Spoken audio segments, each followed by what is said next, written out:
तुम्ही पाहत आहात MCN न्यूज मराठी।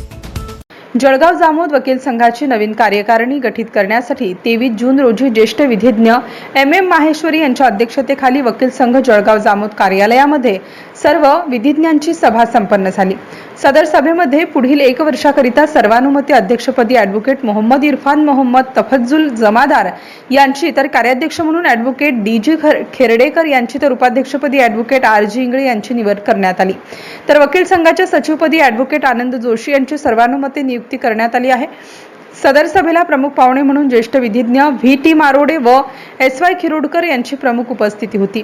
तसेच सदर कार्यक्रमाला माजी अध्यक्ष विधिज्ञ DG खेरडेकर तसेच नवनिर्वाचित अध्यक्ष विधिज्ञ मोहम्मद इरफान जमादार यांनी मार्गदर्शन केले। सभेचे सूत्रसंचालन विधिज्ञ SD राजपूत यांनी, तर आभार प्रदर्शन विधिज्ञ SS बावणे यांनी केले। MCN न्यूज मराठी करिता संजय दांडगे, जळगाव।